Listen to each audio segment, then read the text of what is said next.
Bonjour à tous et bienvenue sur la chaîne en ce mardi 12 août. Aujourd'hui, on va parler court terme, moyen terme, Bitcoin et Ethereum. Et on va parler également de la notion de liquidité qui est très importante pour comprendre, anticiper les zones d'intérêt pour le marché, donc les zones d'intérêt sont pour vous pour clôturer ou ouvrir des positions. Et ça, c'est très très important. Et comprendre du coup comment est-ce que le prix des fois peut bouger de manière très lente ou très rapide. Donc on va commencer par son liquidité, parce que je pense qu'il faut avoir ça en tête pour pouvoir ensuite comprendre ce qui s'est passé et avoir nos prochaines cibles. Donc qu'est-ce que c'est qu'une liquidité? On est parti pour un petit cours, je vais essayer de faire le plus simple possible. Les liquidités, la définition, c'est que c'est de l'argent qui est mobilisable. D'accord? Si vous avez des bitcoins qui sont sur un cold wallet, sur une ledger ou autre, ce ne sont pas des liquidités, il ne bougera pas. Par contre, si sur le marché il y a des endroits, il y a des ordres qui peuvent être déclenchés, ce sont des liquidités, est-ce qu'on peut les bouger? Donc typiquement, sur votre order book, ce sont tout ce que les gens ont mis en ordre limite ou en ordre en stop loss, tous les ordres qui sont placés. Si le prix vient dans cette zone d'ordre, les ordres vont être exécutés. Donc ça, ce sont des liquidités. Les liquidités, il peut y en avoir plus ou moins selon les zones, et à partir de là, le marché va être intéressé. Avant de venir sur comprendre où est-ce qu'il y a des liquidités, il faut comprendre pourquoi c'est important. Nous, on est des petits poissons, des petites crevettes dans le marché. On peut passer un ordre avec la valeur qu'on veut, généralement sur Exchange journée, le prix ne bouge pas. Par contre, les gros intervenants du marché, eux, ont des grosses sommes. Et comme ils ont des grosses sommes, s'ils veulent pouvoir passer leurs ordres, et qu'ils passent ça au milieu de nulle part, là où il y a peu de liquidité, et ben qu'est-ce qui se passe? Et ben on peut avoir un gros ordre de vente, et ben le prix se casse la figure tout de suite. Ok? Et ça, je vais vous donner un exemple flagrant sur le Pax Gold, donc le Gold sur Kraken. Voilà, vous avez des mèches de liquidité monstrueuses, parce que ici, qu'est-ce qui s'est passé? Et ben, on a quelqu'un ici qui a acheté du Pax Gold, sauf qu'il y avait très peu de, comment ça s'appelle, d'ordre à l'avance qui était positionné à la vente. Et donc, quand il a acheté, ben, il a acheté au marché. Donc, il a acheté ces ordres qui étaient ici. Et puis après, il n'y avait plus rien là. Donc le prix est allé jusque à finir de remplir son ordre au marché. Donc il a acheté son premier gold à 3388 $ et il a acheté le dernier à 3800 $. Autant vous dire qu'il a fait la tronche. Parce que il a passé un ordre dans un endroit où il n'y avait pas assez de liquidité. Sur Bitcoin, c'est pas aussi violent, mais les gros acteurs du marché ont besoin de rentrer sur des zones importantes pour pouvoir remplir leurs ordres de manière efficace. Donc ça déjà c'est important à comprendre. Ils ont besoin pour faire des gros mouvements, pour faire des gros swings sur des grosses amplitudes, il faut rentrer là où il y a beaucoup de volume en attente. Qu'est-ce que c'est que ce volume en attente? Eh ben, il faut comprendre que quand vous avez un top qui est posé, ok, ici, qu'est-ce qui s'est passé si le prix a fait un top ou un bottom, bien sûr? Ben, il y a des gens ici, il y a eu un combat, les acheteurs et les vendeurs. Ceux qui ici ont parié à la baisse, pour l'instant, ils ont gagné. Donc, qu'est-ce qu'on fait quand un trade est ouvert et qu'on gagne? Ben, on le laisse ouvert. Éventuellement, on va le clôturer sur des supports ou des résistances qu'on a identifié une partie, mais il reste toujours une partie qui reste. Et le stop loss, il est positionné généralement à l'entrée ou alors juste à l'invalidation, c'est-à-dire derrière la mèche. Donc, ça veut dire que dans cette zone-là, vous avez, pour les gens qui ont shorté, il leur reste un stop loss avec probablement 20, 30 ou 40 pour une partie de leur trade ouvert.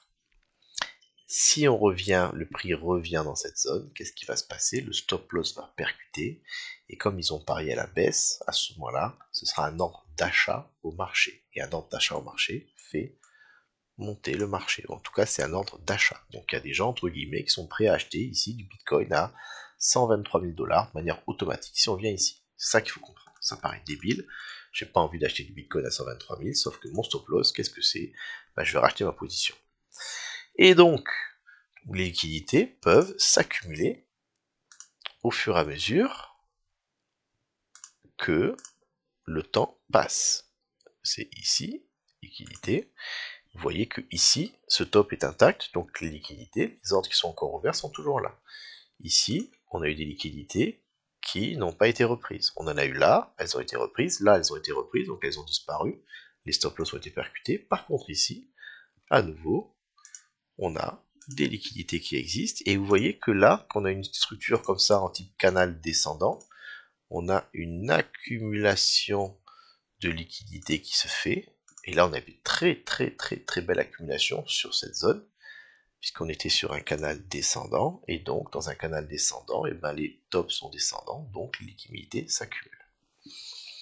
Et dans toute cette phase d'accumulation, on sait que le marché adore ça, et que si le prix renverse, ce sera une cible très importante pour notre marché. Ça nous donne déjà une cible vraiment à viser. Ok. Et vous voyez également que dans ces liquidités, il y avait un creux. Là. Voilà. Donc le prix est descendu, le prix a renversé. Et regardez ce qui s'est passé quand on a attaqué les liquidités. C'est là que c'est très important de comprendre ce qui s'est passé. On est venu, à partir du moment où on a fait résistance devant, et à partir du moment où on est rentré dedans, on a une mèche toute droite. Parce qu'à partir du moment où on est rentré dedans, les stop loss ont commencé à se percuter. Stop loss ordre d'achat au marché, stop loss ordre d'achat au marché, marché, ça monte. On est venu prendre tous les dominos, là se sont écoulés les uns sur les autres, il n'y avait pas de domino avant, les dominos sont tombés, boum. Le dernier domino était ici, le dernier domino il est tombé, il a poussé un peu plus, et après, il n'y avait plus rien dans cette zone-là, donc on n'avait plus de liquidité qui nous permettait de manière automatique sur la poussée d'atteindre le dernier niveau. D'où le fait qu'on se soit arrêté avant. Voilà. Et ensuite, maintenant qu'on a fait ça, on n'a plus de liquidité qui nous permet de monter, on est quand même très haut, très loin en termes de prix par rapport à ce qu'on avait avant. Bah, du coup, c'est assez logique qu'on vienne maintenant faire un retracement. Voilà notre liquidité.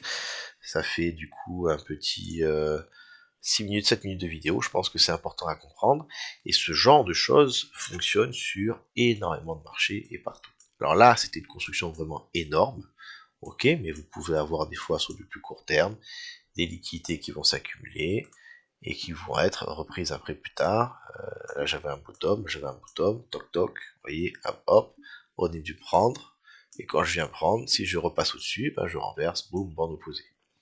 Voilà, vous pouvez avoir ça sur des gros marchés également, sur le US, pas forcément avec autant de bottom, mais regardez, ici on avait donc bottom plus haut, on est venu prendre ici ces bottoms qui étaient là, on est venu prendre l'équité qui était ici, et puis plus tard, qu'est-ce qu'on vient faire? Bien, on vient prendre ici, voilà. Actuellement, sur le US, où sont liquidités, bah, c'est assez simple, j'en ai là, là on est venu prendre, donc là ces saisons disparues, j'en ai ici, il est possible qu'on ait un triangle qui se mette en place, et qui va être ensuite soit de venir prendre liquidité du bas pour venir faire une mèche, et éventuellement après venir prendre le haut et venir faire la TH.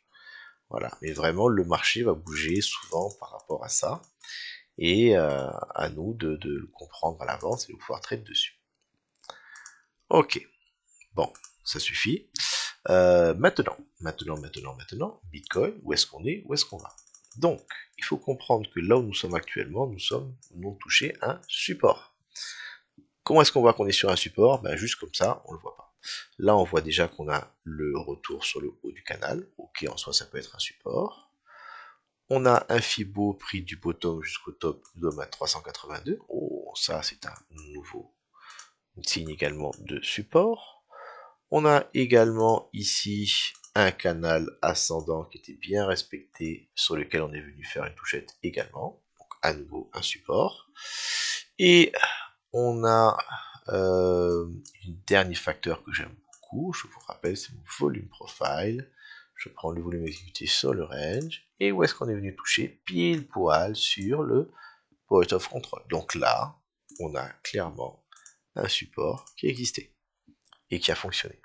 Ok. Maintenant, on est toujours sur du rouge en 4 heures. Est-ce qu'on va continuer à baisser, en sachant que beaucoup de gens le parlent, j'en parlerai peut-être plus tard, on a notre gap CME qui nous attend par ici. Et on voit qu'à ce niveau-là, j'ai le gap CME qui est aligné avec une daily, qui est aligné avec la zone de volume basse, et j'ai mon sandwich en dessous. Donc là, on a également un support et surtout une zone d'intérêt pour le marché en termes de liquidités qui se sont accumulées là. On a les triple bottom qui est ici. Là, il n'y a rien au milieu, là, voilà. Et de cible technique. Donc ça, c'est un niveau qui est intéressant. Et éventuellement, si on pense qu'on est bullish et qu'on va partir à la hausse, eh ben, on pourrait imaginer du coup un retour là-dedans pour ensuite venir repartir à la hausse. Ou peut-être que ce sera plus tard, peu importe. En tout cas, j'ai ça. Et je peux également vous prendre le canal existant actuel. Regardez, on peut le reporter. En termes de temporalité, pourquoi pas venir chercher là-dedans. Ça, c'est un peu trop. Voilà. Donc on revient ici. Maintenant, ça c'est l'idée. Donc pour moi, le niveau à venir chercher, il est par là, en dessous du CME. Clôturer du CME, ce serait assez probable. Et venir chercher éventuellement un petit dépassement, venir rentrer là-dedans. Voilà, le support, il est ici, entre 116,9 et 115,500. Si on passe sous ce niveau, par contre, là, j'ai plus de cible, j'ai plus rien d'intéressant. C'est qu'on va venir chercher probablement beaucoup plus bas. Donc là, je suis pas intéressé en dessous pour rentrer n'importe où. Je n'ai pas de niveau technique. J'ai une weekly, mais c'est la seule chose, la preuve elle est perdue. Vraiment, c'est pas intéressant. Donc, je veux intéresser ici. Je suis pas intéressé pour plus bas. Mon stop loss, il est assez clairement identifié.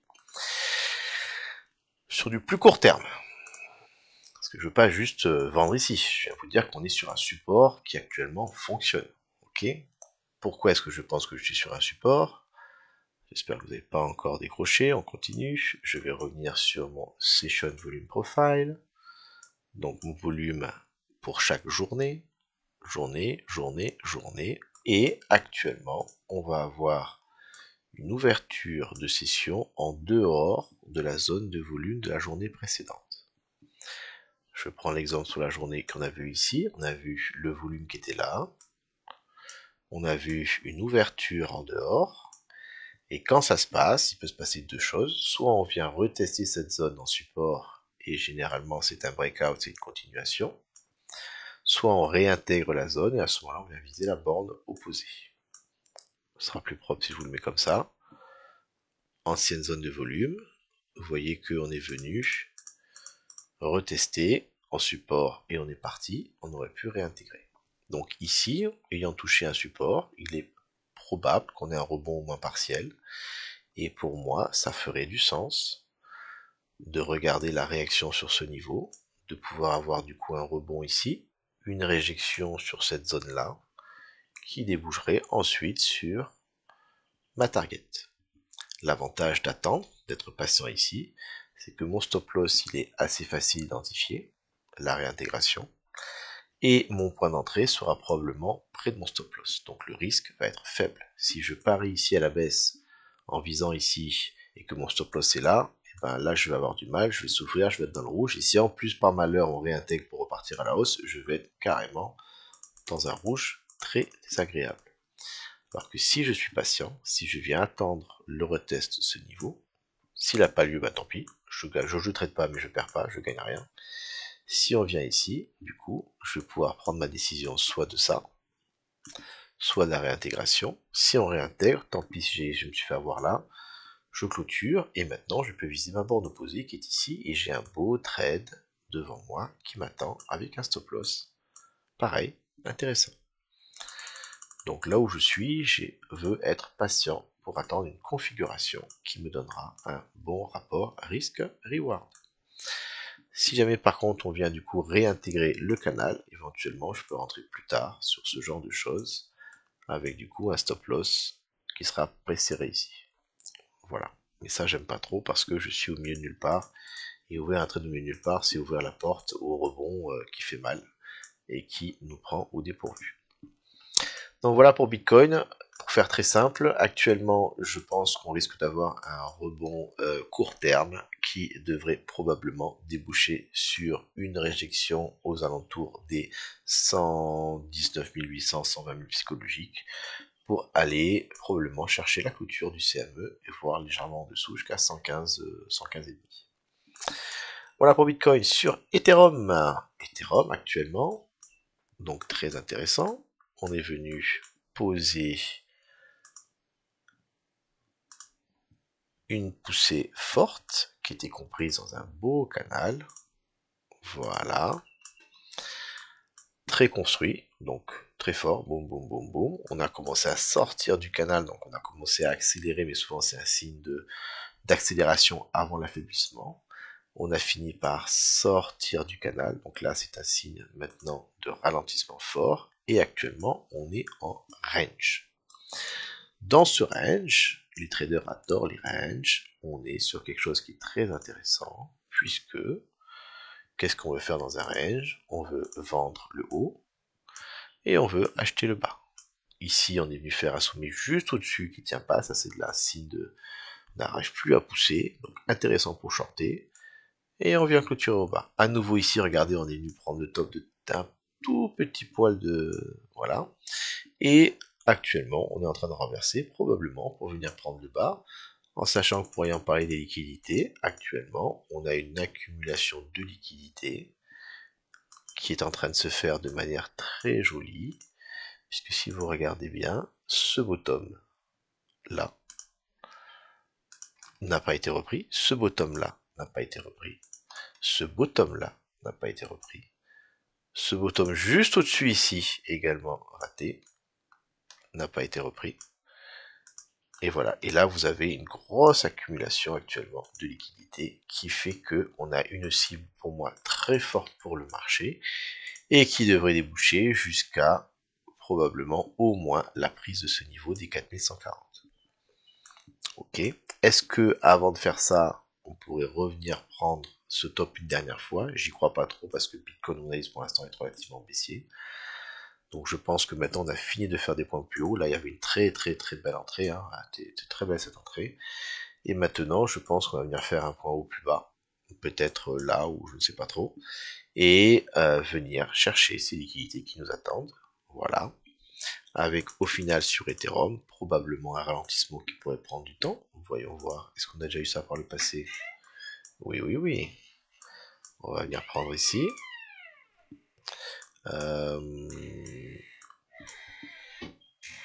Donc, j'ai été interrompu, mais on en était là. On essaie de prendre un exemple de ce qu'il y a eu par le passé. Tout simplement, on va venir le positionner ici. Regardez comme ça tombe bien. On avait une impulsion. C'est beau tellement que c'est identique. Une impulsion en ligne droite qui a débouché sur un premier ralentissement, un deuxième ralentissement, la prise des liquidités ensuite de tout ce qu'on avait eu par ici comme bottom, le range, parce que après la poussée, on a besoin de reprendre du temps, le range qui, cette fois-ci, était sorti par un fake out, donc on est venu faire une fausse sortie baissière, on a plié les gens et on a pu repartir ensuite à la hausse. Voilà. Dans tous les cas, quand vous avez un range, tout ce qui va être déviation pour ensuite réintégrer est très intéressant comme trade puisqu'on peut cibler la borne opposée. Je l'ai déjà dit plein de fois et je le redirai encore. Donc voilà, sur Ethereum, je pense que là, c'est le moment de la pause. En plus, je commence à avoir du niveau macro au-dessus de nous qui arrive assez vite. Donc je pense que le prochain top, il devrait être par là, si on en a un. Je pense qu'ici on a un gros intérêt, je ne sais pas si on va le chercher maintenant ou plus tard, mais en tout cas je suis intéressé pour acheter le rebond là-dedans. Et j'ai également une cible qui est là, qui était la clôture du CME sur Ethereum, ça ne vaut pas grand chose, mais voilà, il est ici. Donc j'ai un range qui va se poser probablement là-dedans, voire éventuellement là-dedans. Voilà. Donc à partir de là, pour les prochains jours sur Ethereum, et ben c'est intéressant de venir faire du trading, du vrai trading et pas juste j'achète et j'attends que ça monte. Mesdames et messieurs, j'espère que cette vidéo aura été intéressante pour vous. J'espère qu'elle aura également été instructive. Et maintenant, il ne reste plus qu'à attendre que les niveaux que l'on a vus ensemble soient touchés pour pouvoir, regardez, je fais pour moi-même, pour pouvoir ensuite prendre nos décisions. Et voilà, il est là, mon key level. C'est pour moi, parce que du coup ça me sert à moi aussi, pour pouvoir ensuite décider de ce qu'on fait. Voilà, bonne journée.